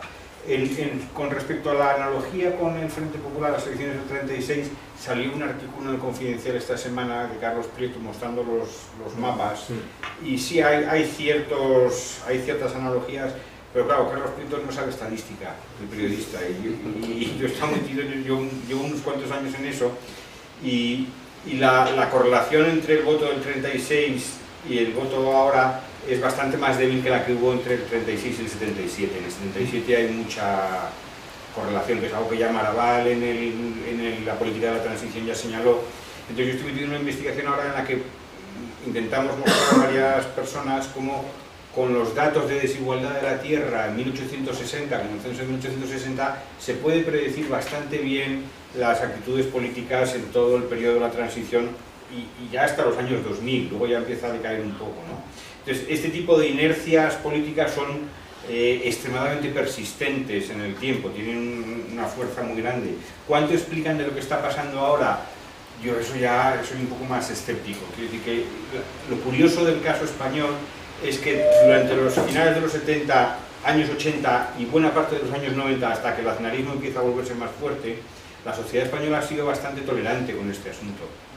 Entonces, uno podría decir, bueno, que esto es el legado del franquismo. No, el legado del franquismo no, porque hemos tenido 20 años de democracia al principio, donde las actitudes eran más abiertas que ahora. Y lo que vemos es como, sobre todo, en las estructuras del Estado, yo creo que no es una herencia del franquismo, sino que se han ido endureciendo las posiciones en los últimos años.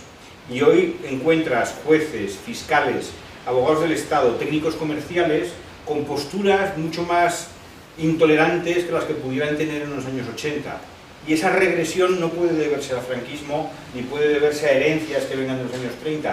Tiene que ver con que, entiendo, y esto es una tesis que claro que es muy discutible, a partir del año 2000, con la mayoría absoluta de Aznar, algo se rompe en los equilibrios a los que se había llegado en la transición y empiezan a dispararse algunas dinámicas políticas que nos han conducido a la posición, al conflicto de intransigencias en el que nos estamos ahora mismo, en el que nos encontramos ahora mismo. Tu pregunta es muy difícil de responder porque la has planteado además en términos muy brutales, ¿no? Que es que Esquerra es fascista. Yo creo que Esquerra no es un partido fascista. No, lo que quiero decir, Ignacio, disculpa, es que parece que el nacionalismo periférico tiene un tinte de bondad cuando es una herencia de la guerra carlista, está amparado por la Iglesia, salvo el caso de Almiral.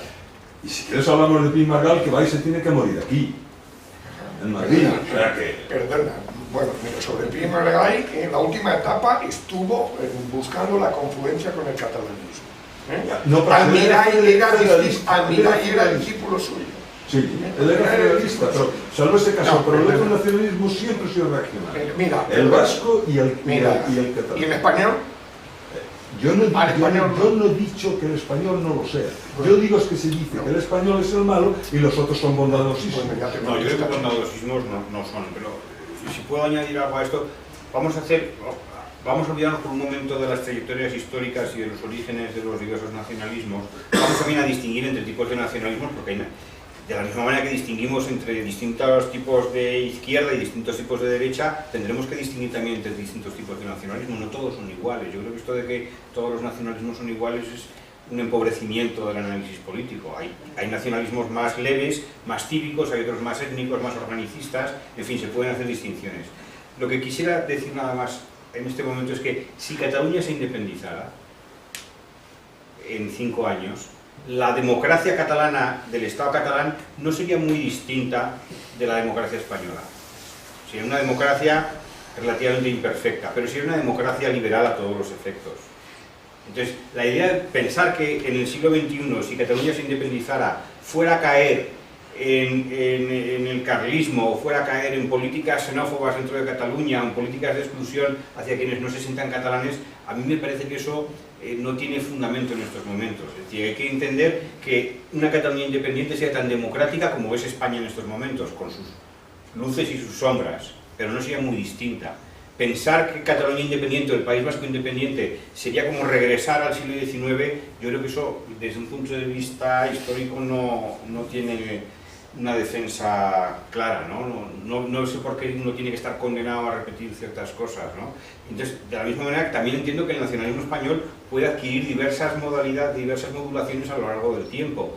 Y yo creo que el nacionalismo español ha sido bastante benigno durante la etapa que va, vamos a decir, entre el año 78 y el año 2000. Y a partir del 2000 deja de serlo, o empieza a serlo cada vez menos, ¿no? Hasta llegar al momento actual. Entonces los nacionalismos pueden mutar, pueden adquirir diversas formas políticas, y creo que en Cataluña, si hubiera independencia, tendríamos una democracia liberal comparable a las del resto del sur de Europa, no sería una pesadilla de exclusión ni nada por el estilo. Y finalmente la cuestión de si hay dos extremos, 20 y 20, eso es muy difícil de saber, porque los extremos son, por decirlo así con un palabrejo técnico, son endógenos al conflicto político, ¿no? Entonces lo que hoy es extremo deja de serlo el día de mañana en cuanto se produzca una reforma en cierta dirección, ¿no? Dicho eso, sí creo que gran parte del independentismo, por lo menos la mitad del independentismo, es un independentismo condicional, no es un independentismo incondicional. El independentismo incondicional lo definiría como aquel que haga lo que haga España, van a seguir queriendo salir del país, ¿no? Van a seguir queriendo la independencia. Y el independentismo condicional es aquel que en estos momentos representa un porcentaje importante de catalanes que están muy irritados, pero que si se les ofreciera un pacto de convivencia plurinacional, con gran seguridad lo aceptarían. Entonces, lo que ahora parece que están en posiciones extremas, en cuanto hubiera un movimiento político pasarían a estar en posiciones centrales. Y en el caso, en el caso de los españoles, no sé cómo llamarlo, de los españolistas en Cataluña, también ve que hay una cierta división de gente que es española, muy española y mucho española, y bueno, vamos a decir, el españolismo incondicional en Cataluña, de acuerdo con todos los estudios que conocemos, es muy pequeño, está por debajo del 10%. Muy reducido. Es muy reducido. Fíjate la representación que han obtenido. No, bueno, a ver, yo quería retomar, porque Jaime hablaba antes del tema constitucional. Yo creo que, obviamente, creo que nos encontramos, a pesar de la victoria del PSOE y demás, con una crisis de régimen, más allá de la liga. Vamos, no solo por la cuestión territorial, tú has hablado de la cuestión de la monarquía, pero podríamos hablar, bueno, pues de lo que ha significado también la crisis, la fractura social, porque claro, desde 2008 lo que hay es una fractura socioeconómica, ¿no?, que ha ido provocando una crisis de legitimidad del proyecto europeo. Eso no quiere decir que haya habido una deslegitimación de masas, pero sí se han roto los grandes consensos en ese sentido, ¿no? Entonces, claro, obviamente haría falta un proceso constituyente, más que una reforma constitucional, porque claro, no olvidemos que la reforma del artículo 135, fue reforma express, ¿no? Y obviamente ahora todo el mundo, hasta el PSOE, plantea blindaje de los derechos sociales, ¿no? Es decir, que haría falta abrir el melón por muchos motivos. Está el debate sobre la monarquía o república, que en las nuevas generaciones también se está planteando más ampliamente, y por lo tanto lo ideal sería eso, que se plantearan realmente unas elecciones para unas cortes constituyentes. Y también ahí hay propuestas, ¿no? Es decir, la propuesta, porque es verdad que nos encontramos con una constitución rígida, pero también se podría hacer una reforma previa para que ese procedimiento rígido se pudiera salvar, ¿no? Luego, pues claro, respecto a lo que has planteado, claro, utilizar el término fascista en ámbitos como este, yo creo que es un abuso. Es decir, si todo el que mata gente es fascista, entonces todo el mundo, todas las ideologías se han matado, ¿no?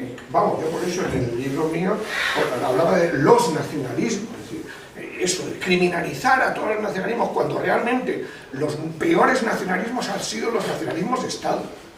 El nacionalismo estadounidense ha sido el peor nacionalismo en la segunda mitad del siglo XX. Perdona. Y ahora, yo lo siento, pero con Trump se vuelve otra vez a comprobar. Es decir, que si nos podemos hablar de nacionalismos, pues pongamos el acento sobre todo en esos nacionalismos de estados imperiales. Entonces, claro, los nacionalismos sin Estado, pues hay de todas clases, evidentemente hay variantes, no es lo mismo que la republicana, pero hoy es que la republicana, bueno, y hasta Pujol en su momento, y Josep Benet, que es el referente, hoy el punto de unión en Cataluña es Josep Benet, que defendió una idea de pueblo catalán incluyente de la población inmigrante, de la población de origen inmigrante, que es la que presionó por la inmersión lingüística, que eso se olvida. Es decir, la inmersión lingüística se aprobó en 1983 en el Parlamento catalán con el voto a favor de todos los partidos, incluida Alianza Popular. Que en ese momento había esa idea, obviamente, de eso, de catalanes, todas las personas que viven y trabajan en Cataluña y conviven en Cataluña. Entonces yo creo que, y además muchas veces en los estudios colegas nuestros, porque claro, se me decía, el nacionalismo vasco tiene una carga etnicista, en cambio el catalán tiene una carga cívica. Entonces es verdad que en los últimos tiempos, precisamente por lo que yo señalaba antes, de esa polarización, de ese sentimiento de agravio, sí hay un ala, pero muy minoritaria, y bueno, hemos visto, Nuria Echisberg ha hecho tweets brutales, bueno, pues ha tenido que quitarse del medio. Bueno, Torra escribió en su momento eso, pero bueno, luego, aparte, habría que hablar también del contexto, porque no está hablando de los españoles en general tampoco, ¿no? Es decir, podríamos discutir, y yo lo critico, pero en fin, para no enrollarme. Es decir, yo creo que lo importante es saber diferenciar entre las distintas variantes del nacionalismo, pero hoy no se puede decir que en el nacionalismo hegemónico en Cataluña haya un discurso xenófobo, racista, en absoluto. Entonces yo creo que hay que valorarlo así, y bueno, volviendo al caso español, pues claro, el gran problema ha sido que en los años 80-90, es verdad, tú dices que fue un nacionalismo, bueno, fue un nacionalismo relativamente benigno, diríamos, ¿no? Pero no hizo nada para reconocer esa realidad plurinacional. Es decir, ni siquiera en los medios de comunicación, ni siquiera en la enseñanza, es decir, ni siquiera en la simbología, en todos los elementos de cultura política, digamos, plurinacional, no se ha hecho nada. Es decir, entonces, claro, se critican las televisiones autonómicas porque cuentan la historia de vale, ¿y la española qué sabe sobre la historia del País Vasco, sobre la historia de Cataluña? ¿Qué ha salido durante todas estas décadas pasadas? Nada, casi nada, ¿no? Entonces, claro, ahí está el problema. Yo digo que, claro, hablar de un reconocimiento de la realidad plurinacional significa fomentar otra cultura política, ¿no? Y eso es lo que yo creo que sigue. Es decir, sin eso no se puede evitar combatir lo que tú dices. Claro, el PSOE puede amenazar con eso, pero si eso no va acompañado de toda una lista de medidas, de políticas para esa socialización en el reconocimiento de esa realidad plurinacional, pues se va a convertir en un debate entre élites políticas, ¿no? Cada una jugando con sus medios de comunicación con el resto. Bueno, más preguntas o más cuestiones. Profesor Muñoz Soro. Bueno, pero preguntas, yo me debato entre el deber ser y el ser de lo que me gustaría decir, en la hipótesis de la crisis institucional que defiende el profesor Sánchez Cuenca, y bueno, conocemos sus episodios principales, ¿no? Las sentencias de estatuto, etc. Incluiría entonces el debate monarquía-república, es muy tentadora y yo podría decir que la asumo, pero siempre me queda, por decirlo así, la mosca detrás de la oreja pensar si esta actitud, que yo creo que sí que fue más abierta, sí que hubo reconocimiento de una plurinacionalidad, bueno, de maneras diferentes, quizás no muy explícitas, pero los hubo.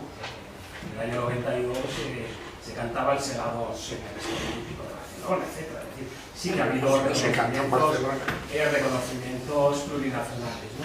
Pero otro día leía la versión española de Via Crucis de Jordi Amar, ¿no?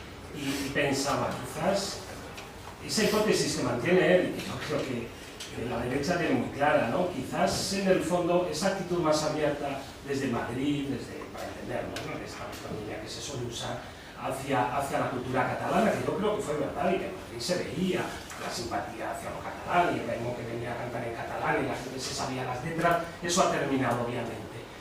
¿Es producto de una crisis institucional o es producto quizás de una normalización de la vida política española? No lo tengo claro. Yo estoy de acuerdo también con Sánchez Cuenca que ha habido una degradación de la democracia, que no vienen de esos polvos y estos lodos. Pero quizás allí el esfuerzo de nacionalización, del puyolismo para entendernos, a mí defender esta tesis no me gusta, porque es la que defiende la derecha, y no les des la mano que te cogen el brazo. Yo creo que la derecha está bien. ¿Para qué vas a hacer una reforma constitucional? ¿Para qué vas a llegar a un régimen incluso confederal? Austria, como diciendo, andar en y total, lo que va a ser es simplemente dar pasos a la independencia, ¿no?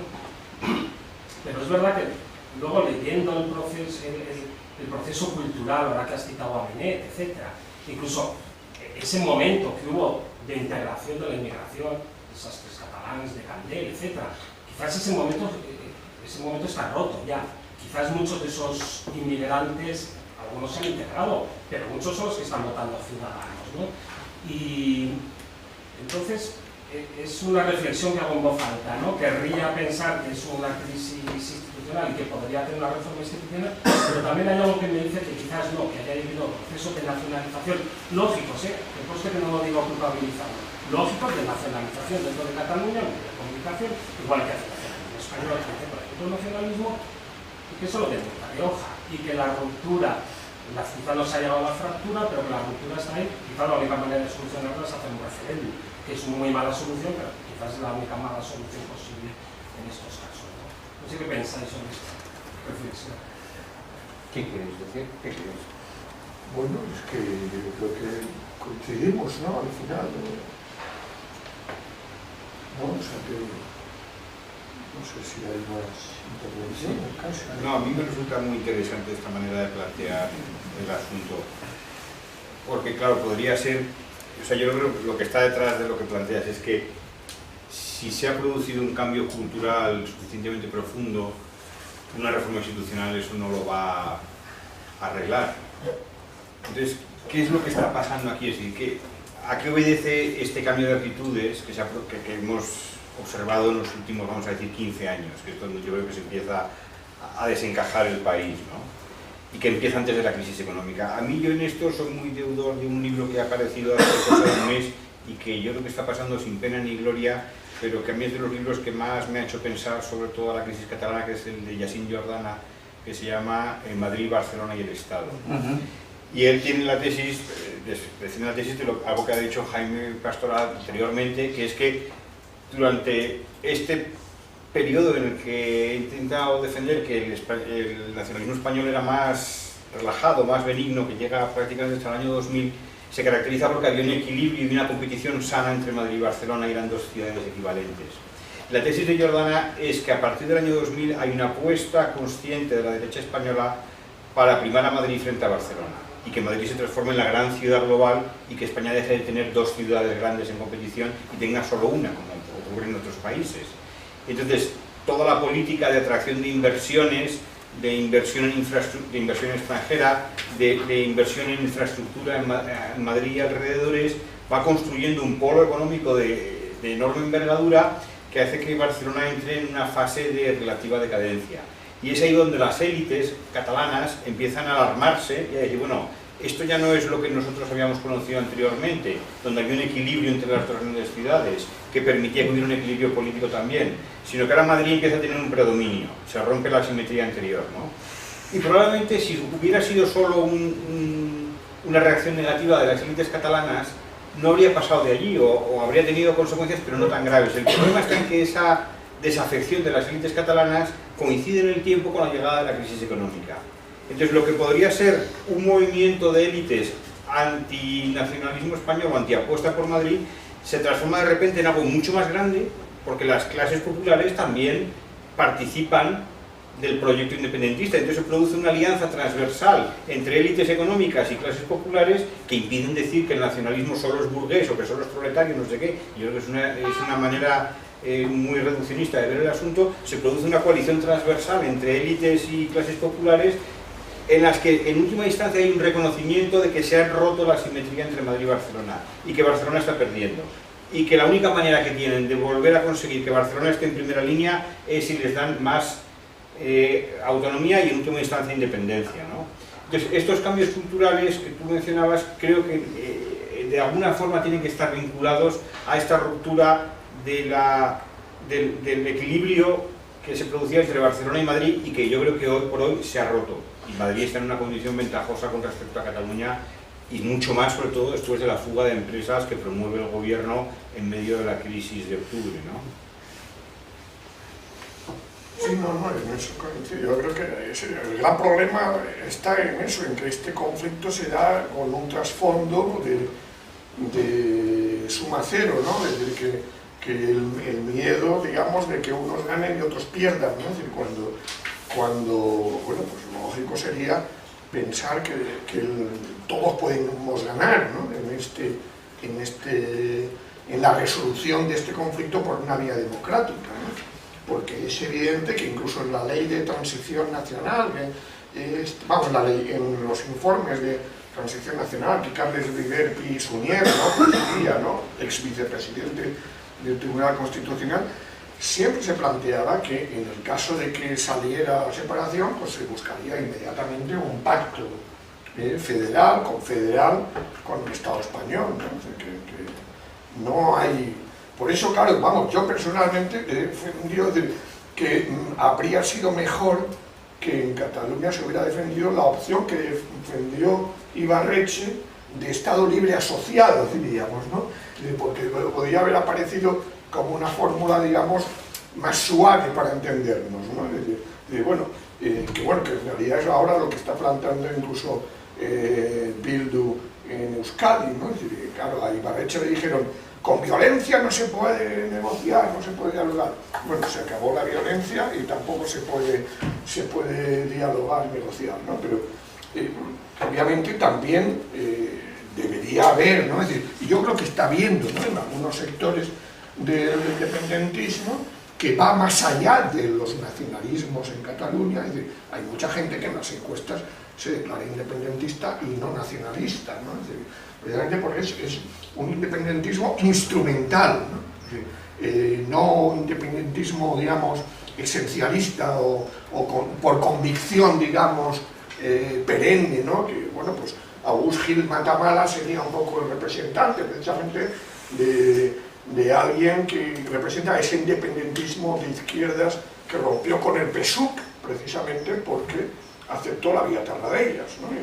En aquel momento. O sea, que no olvidemos que hay ahí todo un núcleo histórico independentista que yo no considero esencialista, pero vamos, que en ese sentido, bueno, pues se podría plantear otras fórmulas que digamos, pedagógicamente podrían llegar mejor a una parte, a ese núcleo duro de la sociedad española, no con las élites, porque eso ya, porque no olvidemos que también hay intereses electorales, claro, es decir, CS y PP no pueden, es decir, eso sí que no quieren cambiar de discurso porque es un eje, Ciudadanos ha nacido con eso y sin ese eje no tendría sentido como partido prácticamente, ¿no? Pero bueno.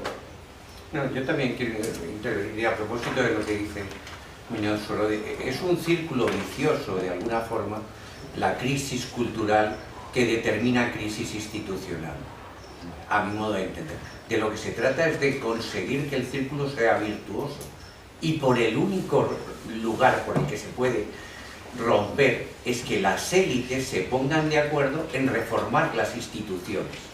de forma que se pueda apreciar de nuevo, pero es utópico actualmente, la pluralidad de España, que se cante segadors en el Retiro, que se pueda bailar sardanas sin que te increpen, supongamos. Yo no he bailado sardanas nunca, ni en el Retiro ni en ningún sitio, pero Y que salga en televisión alguna vez. y que salga en televisión en su caso, que la reina, supongamos, aprenda que sepa las 4 lenguas y que haga que las princesas también lo sepan. Son muchos elementos que posibilitarían llevarlo a cabo, pero hay que ser consciente de, yo creo, de que hemos llegado a un momento de crisis en que esto no funciona. Sobre la crisis económica del 2008 se suma crisis institucional a partir de la sentencia del 2010.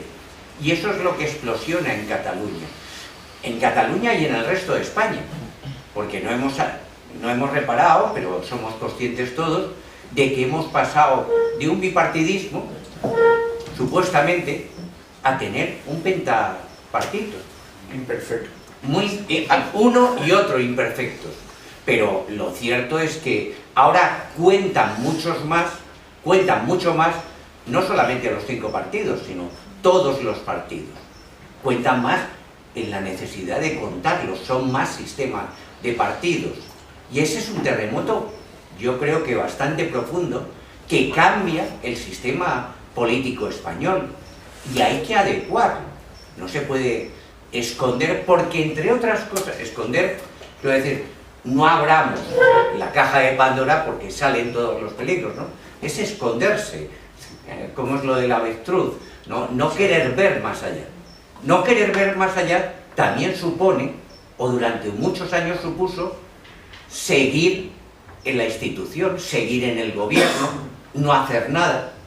Esto sigue beneficiando, digámoslo así, que a un determinado entendimiento de España. No sé si estoy mezclando demasiadas cosas, pero pongámonos a las cosas, españoles a las cosas, o argentinos a las cosas que dijo Ortega. O sea, esto, afrontemos de una vez nuestra realidad. Y en ese sentido también, y con respecto al del nacionalismo, yo es que creo que son muy especulares. Ambos dos nacionalismos se han implementado. Y tanto radicalismo puede haber allí como aquí, simétricamente. Lo que era ideal, y además yo creo que tenemos demostraciones simbólicas patentes. A mí me resulta ridículo ver banderas en los balcones. Me parece que está fuera de lugar. En efecto, durante la transición y posteriormente, el nacionalismo español no tuvo auge y permitió, por así decirlo, esa pluralidad. No hubo problema. Pero al principio había muchos sujetos con banderitas en el reloj, igual que ahora, que se ha revitalizado.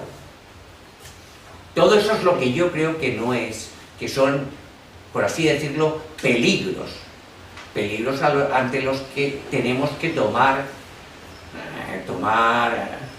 conciencia y ver salidas a esto. Esto, como creo que he dicho antes, no tiene fácil solución, pero sí que tiene respuestas. Y empezar, por ejemplo, afrontando la reforma de la Constitución y los ámbitos democráticos y el reconocimiento de los hechos diferenciales, pues es obvio. O sea, aunque hay un sustrato, que es lo que tú has intentado, yo creo que decir, de que los catalanes eran polacos. Ya lo dijo, escribió un libro así, que se llamaba así, Vázquez Montalbán. Es que se decía en Madrid. Bien, y aquí en Madrid, lo peor es que se decía en Madrid. Era la broma, ¿no? Sí, Los polacos, no los polacos. Bien. La catalanofobia es un... No, la catalanofobia es un mal, pero yo creo que lo de Jaime, un nacionalismo, ha alimentado al nacionalismo español que había desaparecido de lo de la banderita en el reloj. Entonces, tenemos aquí un problema, una cosa que estaba ahí difusa en el PP. El feminismo también ha irrumpido y claro, ha surgido Vox metiéndose con el feminismo, es decir, todo movimiento genera contramovimientos.